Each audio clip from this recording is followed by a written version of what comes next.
Hey guys, welcome back to the Dental Duo. Today I'm going to be walking you guys through my personal statement, which got me 7 acceptances to dental school this past cycle. We're going to go paragraph by paragraph, diving deep into the details of my personal statement and why I included certain things, as well as breaking down the structure of my personal statement. Hopefully you guys get something out of this video, because I know when I was brainstorming my personal statement, I just wanted to see other people's ideas and other people's structure, and that really helped me, so hopefully I can help you guys as well. Throughout my youth, I was known as the happy girl who was always smiling and laughing at everything. My smile was my personality. Even at my dental visits, I would show my pediatric dentist how wide I could smile. From the giant dry erase board in the waiting room to the strawberry flavored fluoride at the end of my cleaning, I loved every moment of my visit. I had a great bond with my dentist and knew that I could trust him. Okay, so to quickly break down the first few sentences, this whole part is basically just a flashback of my youth and my experiences with my pediatric dentist. I included specific details about the strawberry flavored fluoride and the dry erase board. You always want to include details like this to really engage the reader and help them visualize your situation and see themselves in your point of view. And then I finally finished it off with saying that I had a great bond with my dentist and knew that I could trust him. This is the main point of my whole personal statement, this trust between the patient and the dentist, so I established this main point right here early in the beginning. In the present day, when shadowing, I once encountered a patient with temporomandibular joint disorder.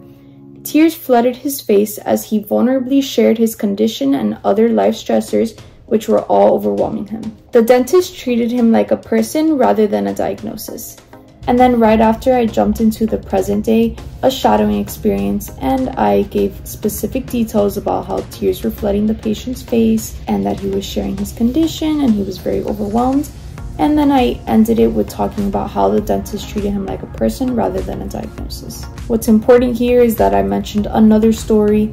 Stories are crucial in your personal statement. They really engage your readers, so make sure to include a lot of them. Obviously include details, but don't go overboard with the details. Just 1 or 2 sentences will do. That connection made me view dentistry in a new light. I noticed the beauty of the patient-to-dentist bond. Before that experience, I was originally focused on the dental procedure rather than admiring the patient-to-dentist bond. This experience made me reminisce about my comfortable bond with my pediatric dentist. Eventually, I came to the realization that dentistry is more than just oral health care. It is about gaining the patient's trust to improve their quality of life. It is about dedicating my life to serving, listening, and forming relationships. I strongly believe I am ready to appreciate the value in mentoring others on their oral health, working with special needs patients to improve access to care, and using my leadership to improve patients' quality of life. Okay, so for this last part, I basically transitioned and talked about how I now view dentistry in a new light, and I now focus on the patient-to-dentist bond. Again, this is my main point and my why dentistry. I talked about how before this shadowing experience, I was originally focused on just a dental procedure and I didn't really realize the beautiful patient-to-dentist bond. And then I connected it with my original story with my pediatric dentist and how I was very trusting of him. And then I used this repetitive phrase to go into detail about why I think dentistry is more than just oral health care. And then I finish off really strongly saying that I'm ready to do these 3 things as a dentist. And these are the 3 main body paragraphs that I'll be talking about in my essay. So it's always good to close it off, kind of foreshadowing what you're going to talk about for the rest of the personal statement. Throughout my dental phase directorship experience in a service club, I mentored others and realized that I love to share wisdom. I sat down with students to make undergraduate plans, perform mock interviews, and converse about the pre-dentistry timeline. Receiving positive feedback from students gave me a sense of gratification, thus reinforcing my dedication to mentorship. I also felt satisfaction after answering questions like, "Can you help me fix my 4-year plan?" as the importance of this task ensures that I can be trusted. Mentorship has shown me how much I enjoy educating others, deeming me eager to devote my life to guiding patients towards achieving a beautiful smile. So highlighted in green is the beginning of my first body paragraph, which according to my intro paragraph, I should be talking about the value in mentoring others. And that's exactly what I did. I used this leadership position I had in a club to talk about how my position involved mentoring others, and then I gave specific details about my roles. And then I started talking about how the experience impacted me, how I felt satisfaction and gratification. My last sentence talks about what I learned and how it will apply to dentistry. So this is kind of the structure you want to follow for your body paragraphs where you're talking about a certain experience. You want to first jump into the specific details of the experience.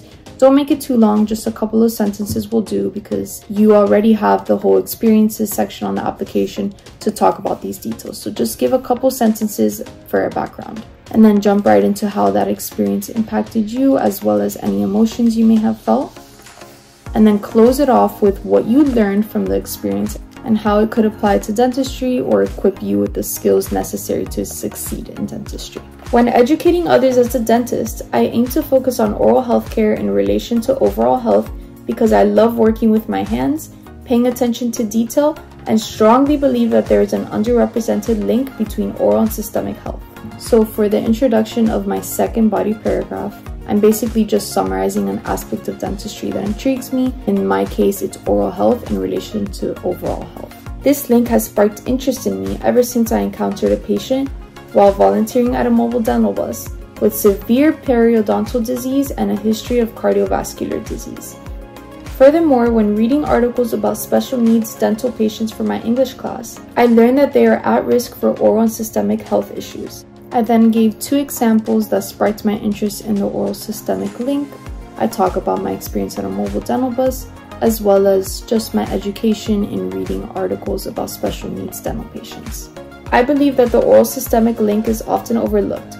Through education, I hope to increase awareness of the link. As with mentoring others, I also love to lead. As a tour guide for the University of Florida, I am one of the first positive encounters for prospective students. Knowing that I play a large role in their life-changing college decision makes me feel like a leader, thus giving me a sense of worthiness. I love talking about my experience at UF as they look around campus in awe about their potential experiences. I closed out my second body paragraph by talking about my goals within dentistry. So for my last body paragraph, I begin talking about a specific leadership example. Again, I give a lot of details and I talk about how it specifically impacted me. Additionally, with other leadership positions, I confirm that I love critically thinking, executing plans, and communicating with others to effectively carry out a goal. I have done this as social coordinator for Delta Sigma, where I hosted manual dexterity socials to foster camaraderie amongst our members. Lastly, as a substitute teacher at Baby Gator, I learned that I am passionate about serving the young population. So in this whole paragraph, I basically gave 3 leadership examples. And I made sure to always talk about how it impacted me and what skills I acquired. I strongly believe these leadership skills will enable me to educate my patients and create a lasting effect on their overall health. And then always the last sentence of your body paragraphs is always going to tie it back to dentistry. So I specifically talked about how these leadership experiences will help me to educate my patients. My love for mentoring and leading will be used to highlight the importance of oral health in relation to systemic health. The dynamic field of dentistry will allow me to share knowledge, form deep relationships, work with my hands, and embrace my creativity.